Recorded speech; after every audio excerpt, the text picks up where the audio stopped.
Hi, I'm Dawn Onstead, and I'm going to be making these little recordings because I've been in real estate now it's my 9th year now, and I think that there's a lot of questions that are unanswered about real estate agents and the way they work and how to choose one and some of the things that would make a realtor better than another that I think consumers would like to know about, and maybe sometimes they feel like they never get the inside scoop.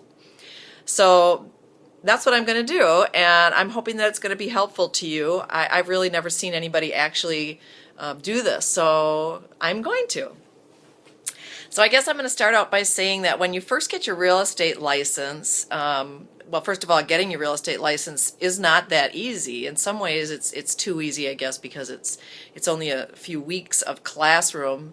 But passing the test isn't all that easy. It's a pretty difficult test. There's a state and a national set of questions that you have to pass before you get your license, and most agents do not pass the first couple of times. It takes a couple tries, and that's kind of normal. But once you have your license and then you become a realtor, and it is realtor, not realtor. Everybody says that 3-syllable word, and it's not that word. So just know that when you say realtor and you're talking to a real estate agent, you immediately sound like you don't really know much about real estate. So that's one insider thing too.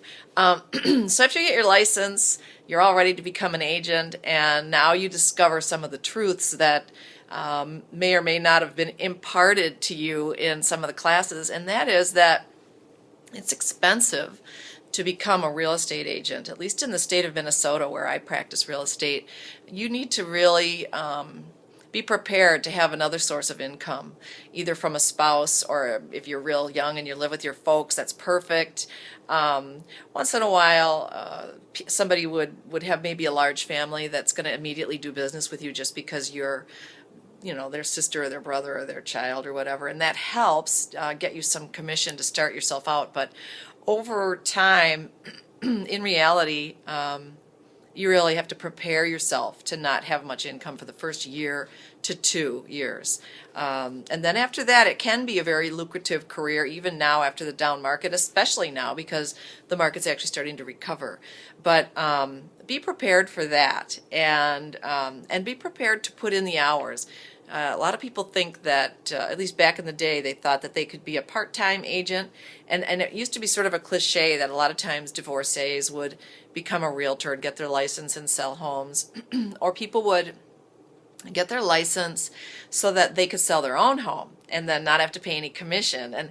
And that's really a bad idea, because to be knowledgeable and really know what you're doing with a real estate transaction, you really need to have the years put in full time and have your hand in it in a serious manner, and be able to handle that large transaction properly, even for yourself. I think you're taking a lot of risks, because the chances are that the agent on the other side of that transaction is going to be someone who is full-time and is a real professional who has had lots of experience, and they're going to really have you at a disadvantage if you're just that part-timer, or maybe even just a kind of a cherry picker doing a couple of deals for yourself and your friends. So don't do that. I would not advise to do that at all. I'm going to talk in another video, though, about how to select an agent, because I don't want to just tell you things not to do. I want to tell you the things that you should do that are going to make things go better for you as well. So anyway, I'm getting off track, and sorry about that.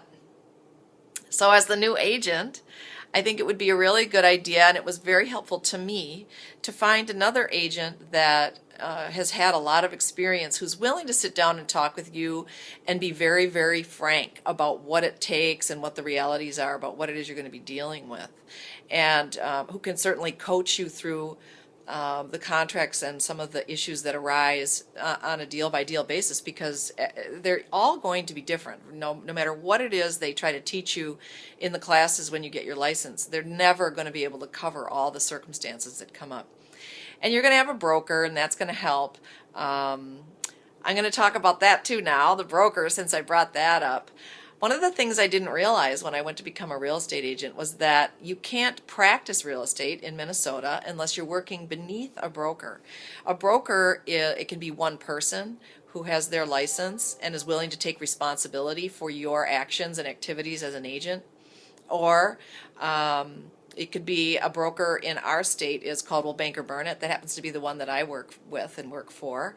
Another big one is Edina Realty. Remax is one. I mean, but they can be in a little town. They could be, Joe Smith Realty. It could be, a mom and a dad and their kids that work with them. It could be little. It can be large.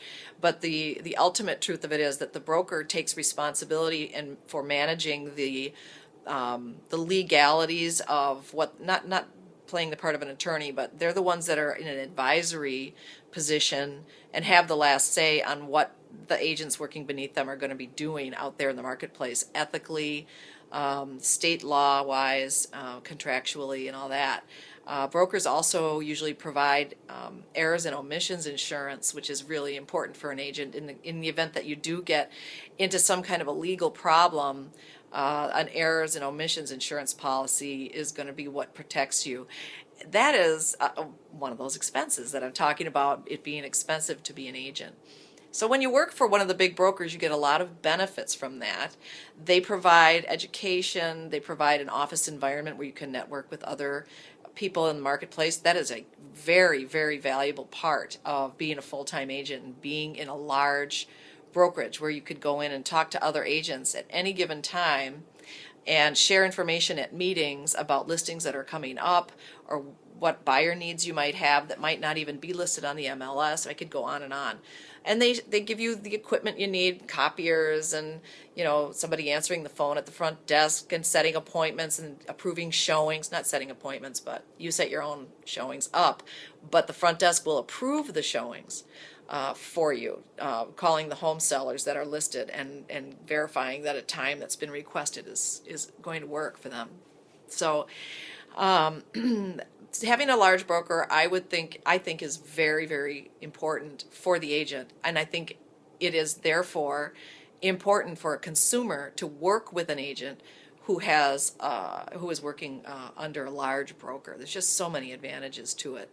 I hesitate to say that a little bit because I don't want to feel like I'm putting down the smaller brokers. There are some very good smaller brokers. I just do think I have worked for a small brokerage also. That was a very good one when I first was licensed. But so I've had a chance to see the comparison, both for the consumer and for myself as an agent, to work for a large broker rather than a small. And I just think it makes the agent have a lot more power behind what they're trying to do for their client. So that's just my opinion. Could certainly have a different one. So that's that. I think that's good enough for today's first talk. I'm going to pick topic after topic and just tell you what the inside story is the best I can. And if you comment or ask questions on this video, I will try to make a point to make one of my next tutorials be about that, because I'd like to go all the way into helping you grow your business as an agent and helping you make good use of your agent as a consumer, and give you some inside story on that. If you want to follow me on Twitter, my Twitter handle is @MNRealtorGal. Just capital M, capital N, RealtorGal. And I'll post some things there too that will, I think, hopefully be helpful for you. I try to look for links that are beneficial and that I find to be most powerful for what's really happening out in the market. Sometimes I'll put statistics up or something like that. And so that's it for today, and I'll be back. Thanks.